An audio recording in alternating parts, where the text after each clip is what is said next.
Good morning, Agape. Good morning. I'm Reverend Joan Steadman. I'm the assistant minister here and one of the founding members of Agape down south. So it's just such a blessing to be here in this first iteration of Agape in another location.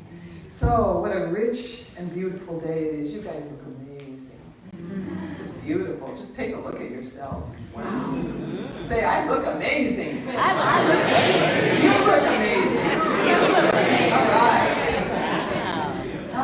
So, Christmas in the new paradigm. There is so much to say about this. And TJ and I are sharing the time, so I'm going to be, I can't see the class very well. I want to be very mindful of my time here.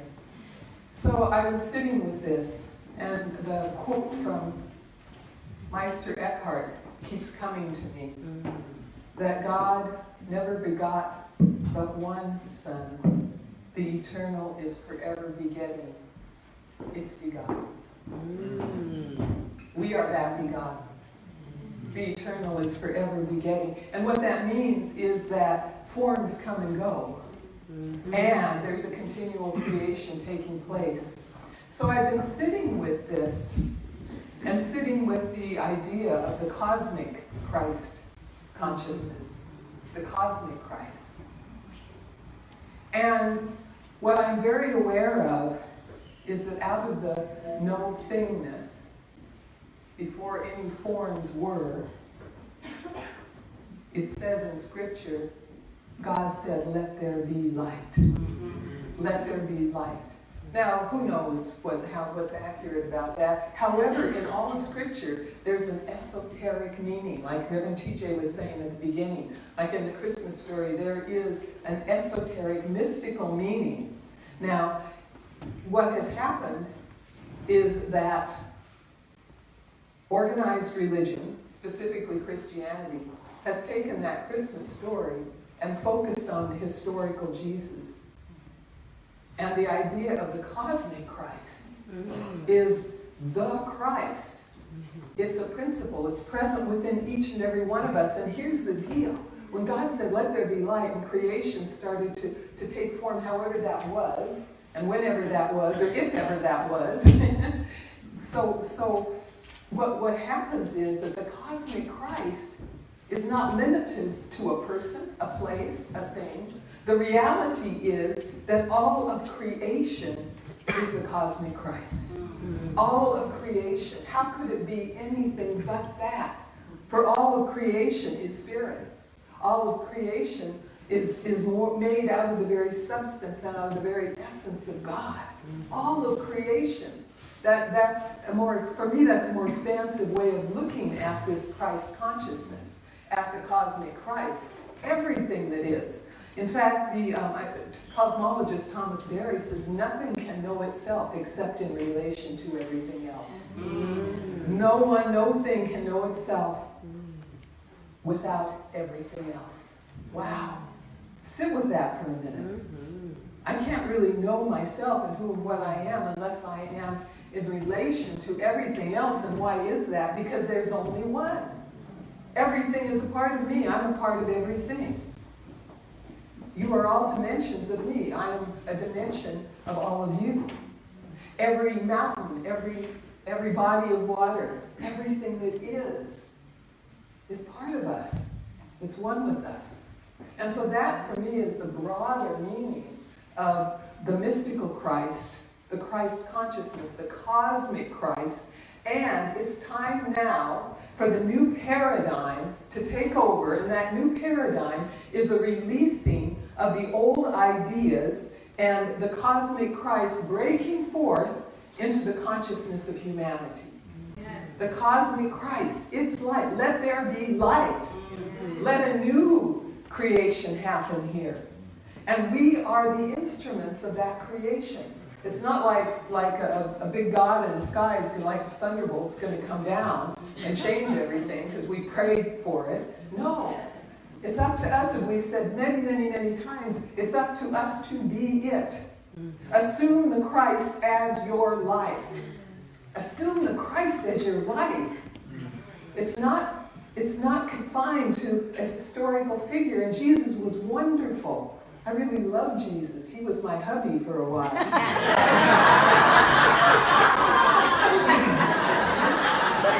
those of you that don't know, I was in the convent. I was a bride. The bride of Christ. There's a whole ceremony too. You get dressed up as a bride. There's a whole ceremony. You know, and even though we've parted ways in that particular form, I still love the consciousness of Jesus. See, people didn't get his message. I love the reading of Reverend T.J. Cho's. It's such a beautiful reading because it says that Christ wasn't confined to Jesus. And Jesus' whole message is, you shall do things greater than this. His whole message is, you are the light. His whole message is, shine your light. His whole message was the kingdom of heaven is within you. It's not up in the clouds somewhere or wherever we imagine it. It's within each and every one of us. Heaven has come to earth as you. You are a precious, precious incarnation of spirit. As much as Jesus, as much as Buddha, as much as Krishna, as much as Muhammad, as much as Moses, as much as any of the great ones in any of the spiritual traditions, any of the mystics, Rumi, whom I love, Hafiz, you know, Teresa, Hildegard of Bingen, all of those wonderful mystics. You are just as great, as magnificent. You are the mystic. You are the Christ consciousness. And so we're here at this time to bring forth a new paradigm by acknowledging that Christmas in the new paradigm isn't confined to celebrating Jesus' human life on this earth plane, and isn't confined to celebrating Jesus as the only Son of God. So right now, I want you to repeat after me and really own this. I am the Christ. I am the Christ. I shine. I shine. I glow. I glow. I radiate the light of love. The light of love. Now I want you to face each other, and it can be 2 of you, it can be 3 of you, however many it takes, because you're all going to say it together. Okay. So please say after me, I'll just repeat it again. You are the Christ. You are the Christ. You shine. You shine. You glow. You glow. You radiate the light of love. You radiate the light of love. And now say to acknowledge this by saying, it's true. Thank you. It's true. Thank you. Yes. All right. So it's about owning that. Do you feel it? Do you feel the power of the collective consciousness? And that's what the cosmic Christ is about. It's not about one person redeeming the world. We are all redeemers. We are all liberators.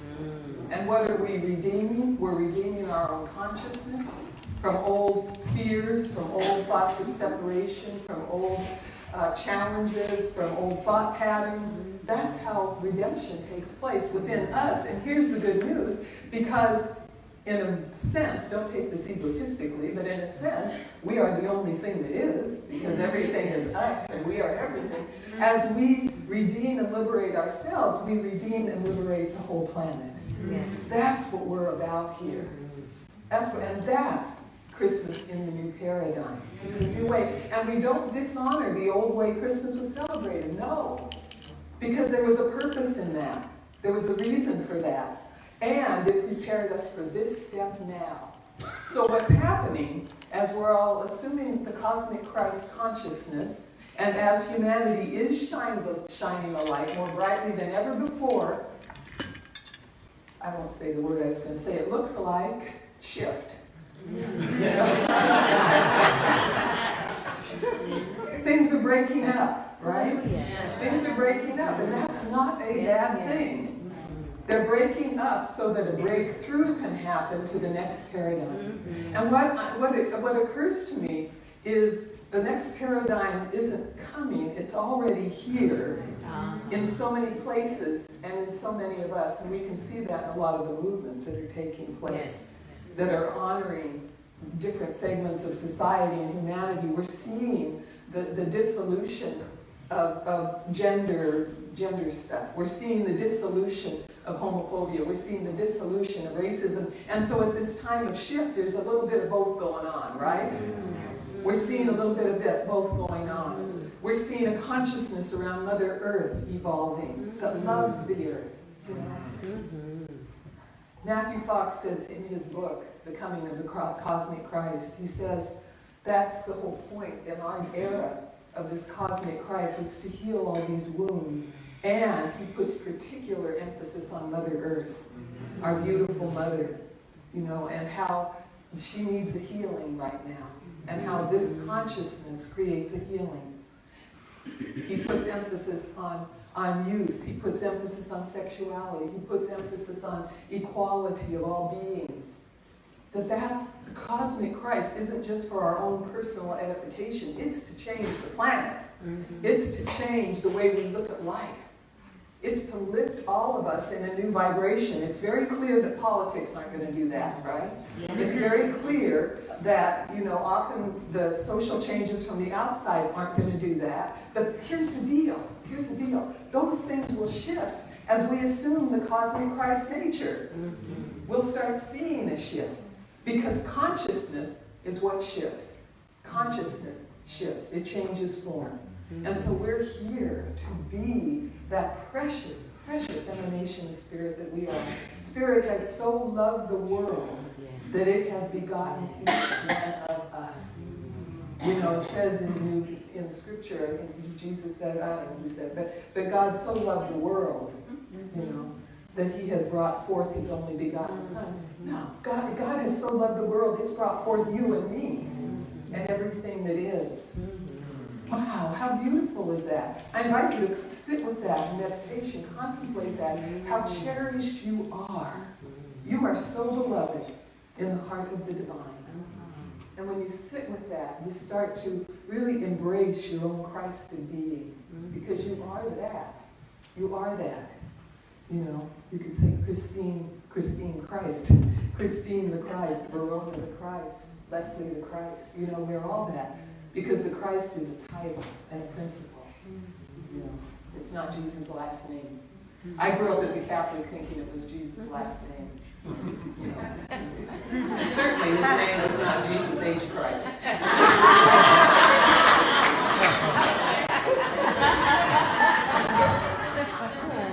So it's our time, really. It's our time. For this have we come. For this have we come. So our responsibility, because we know this now, our responsibility is to be that, to assume that. And it's not arrogant. It's actually, it occurred to me many years ago, it's really arrogant to say I'm not that. Who am I to say I'm the only thing in the universe that isn't of God? No. No. We are that. And usually at this particular service, at Christmas time, I talk about different symbols and images in the nativity story, in the birthing story. And every single one, I'm not going to talk about them now because I'm going to yield the pulpit over to Reverend TJ, but I want to tell you that every single part of that story of Jesus' birth is a mystical truth. There's an esoteric meaning to everything. You know, the star being the light that guides us. The Magi being the wisdom within us. You know, the virgin birth, we can do a whole talk on that. The virgin birth. As we birth the Christ consciousness, it comes from our own purity. There's so many ways to look at that story. It's a beautiful story. Absolutely beautiful. So, you know, if you love the traditional Christmas story like I do, look at it and ask yourself, what's the way I can look at this?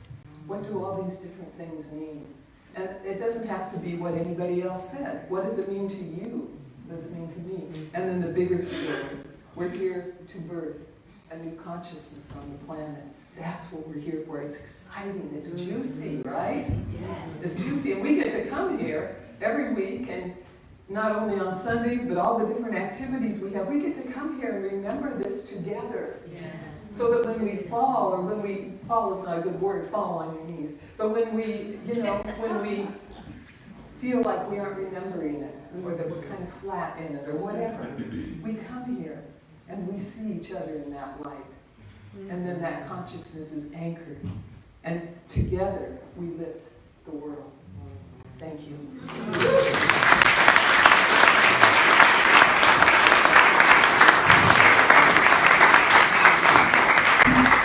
Okay, I invite you to take a nice deep breath on that. Just take a deep breath in. Allowing those words of wisdom from Reverend Joan to simply go within. Thank you for that. We so often move from one thing to the next, right? One thing to the next to the next. And I invite us to pause, the power of the pause, to really feel very deeply the words and allow them to move within. So as Reverend Joan so beautifully said, we are in the midst of a profound shift happening on the planet and in the universe. And that shift is that each of us more fully know that the Christ-like, the Buddha nature, the Tao is who and what we are. And that we no longer even really need to birth anything. We simply know that we know that we know that we have come here to make a profound difference on the planet right now. Right now, in this moment, each of us who has walked through this door, who's watching on love stream, and for that matter, any being on the planet knows, on some level, the truth. And so I look at it in this way. I look at it as the big bang that happened, that there's source energy and there's this incredible bang that happened in each one of us, perfect emanations of that Christ life, of that Buddha nature, have come to planet Earth with a divine calling, an internal spiritual blueprint for our life. I actually don't think it's specific. I used to think that meant I need to really listen and figure out what's mine to do, like am I supposed to do this or this? Remember that paradigm? Dear God, please let me know what my purpose is. Well, guess what? Your purpose is light. Yes. It's being that light. So we come together at this time of the year to recognize that not only are we here to be the light, but in the midst of what we might call the darkness, that fertile soil, when we honor that place, that's that transformation. And then that seed beautifully opens up and a new life emerges. So it looks like a birth, but all the wisdom of the plant, of the tree, of the expression was always within the seed. Yes. Every amount of divine intelligence is within each beautiful being that comes onto the planet and into the planet. Look at these beautiful little ones right here. Being the light, right? Being the light. And if you ask a small child about that, they know. They actually know. And as Reverend Joan so beautifully said, it's actually arrogant for us to say that we're not that light. Because as a child, it's inherent, it's innate. They're here just being a bundle of joy. Until what happens? Thank you for laughing. Because it can be really funny. And sometimes in our journey, it's not so funny to know that we've been programmed based on so many different things. Being a little boy means you need to act like this. Being a person of this colored skin means you need to act like that. We come from a family of this socioeconomic status, so we act like this. Now, sometimes those aren't in words. As a matter of fact, most of the time they aren't in words, but they're in energy. Yes. And what we know about what it means to be a spiritual being is that we are pure energy, and a small child doesn't even have the cognitive ability yet to understand or believe in its own separation, his or her own separation. So they're inherently energy, and then we walk into the world, crawl into the world, come out into the world, and we pick it all up energetically. So the birth story is a simple recognition of that birth. The way we came in is we came in as the Buddha. We came in as the Christ consciousness. So as I often say, all it involves is forgetting everything we've ever been taught. So that we can return to that which we already are. And yet, how many of us in this room, how many of us in this room have called ourselves spiritual seekers? Right? We're seeking something, and it's right here all the time. The only thing that prevents me from knowing the truth of who I am is a belief that there's something that prevents me from knowing the truth of who and what I am. There's only a belief in the program, the ideas of separation, of fear of not enoughness. I remember coming into the world perfectly me,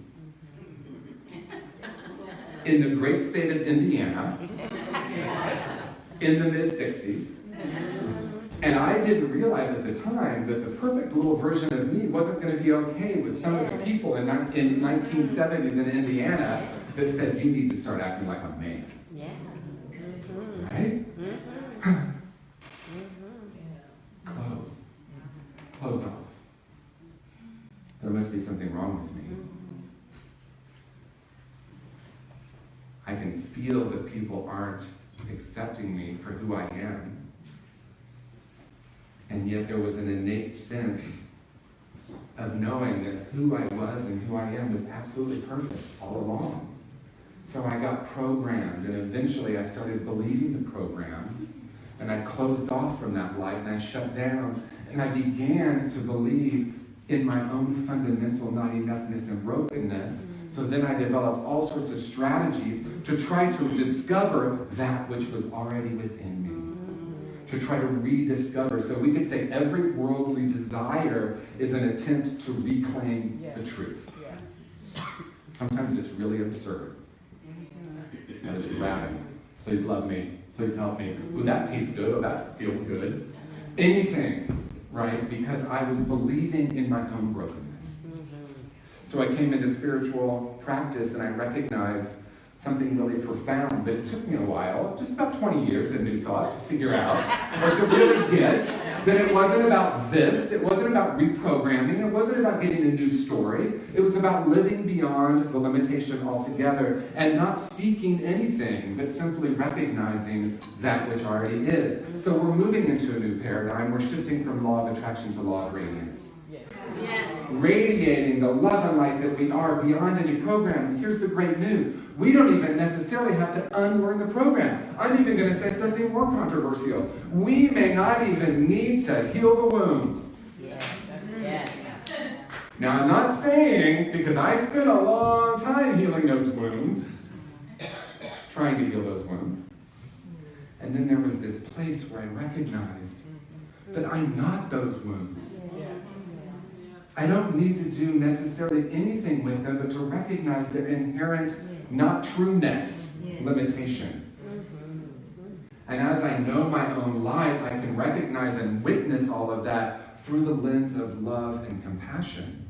Not only for myself, but for all the people that I spent so long blaming for programming me. All of them. I had the opportunity last Sunday to speak at Unity Brentwood, and there was a beautiful story that I want to share because I think it's incredible. There was an elephant farm, and there were these elephants that had a small rope tied around their leg, and they were tied to a fence so they couldn't escape. These are huge elephants that could simply just break that rope very simply. And someone went to the person who owned this elephant farm and said, why do the elephants believe that they can't get away? Well, it's quite simple. When they're really little, we tie the rope on them, and they actually can't break free of the rope at that age, but they grow up with the rope on their foot tied to that fence for so long, they believe that that rope is keeping them tied. Yes. And all they have to do is snap and walk away. So the metaphor obviously speaks for itself. What I want to ask, because we started with such a beautiful song about forgiveness, can I forgive myself for not knowing that the rope can be untied? Yes. Can I forgive the person who tied the rope? My mother, and I love her, and she might be watching from Sacramento, she watches this a lot. She put the rope there because she thought she wanted to protect me. She meant no harm. She was afraid that her little sensitive boy was going to go out into the world and get brutalized. And guess what? She was right. We all have a heartbreaking story. The question is, are we going to let that story, that heartbreak, break our heart open and let that light shine through? Yes. No destination, only a remembrance. The story of Christmas is simply the story of a recognition that as we grow in consciousness, we know that the light is not only birthed within us, it is us. That there is no separation, and we're in a profound moment in human history. You know, sometimes it takes us a while to hear it. So 2,000 years is actually a very short amount of time. It's a very short amount of time. And we're like, oh, we are the light. Oh, this story means that we get to be that in the world, and that's how the planet shifts. So it's okay that it took us 2,000 years. Buddha was 2,500 years ago, Lao Tzu sometime before that. All the great mystics. Also last week, and I'm going to move toward closing, but last week at Brentwood at Unity I said, there are great mystics on the planet right now, each of you. And someone came up to me and said, can you please give me the names of those great mystics that are alive on the planet right now? And I said, no, it's you. And this is what happened, and I have compassion. She said, oh, no. And her body just, honestly, it broke my heart in that moment.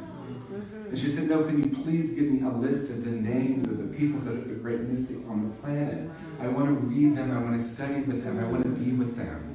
And it's an important step in our evolution. And where we're at right now, as Reverend Joan so beautifully said, we're in the emergence stage. It's time for the birth, and the birth is happening.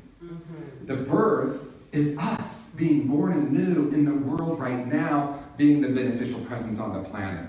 Are you ready to say yes? Yes. Are you ready to be the light? Yes. Are you ready to untie the rope? Yes. Yes. How many of you are parents here? Repeat after me. I forgive myself. For tying those ropes. I really meant well. And now I'm giving myself permission to let go of the belief that I harmed my child. And let go of the belief that I harmed my child. I'm going to actually help them untie the rope. Okay, how many people here either have parents or at one point did? Okay, right? I forgive them. For they know not what they did. I think they really meant well. They were just tying the ropes they were given. I forgive them. I forgive me. The time is now. I untie the rope. I am the light of the world.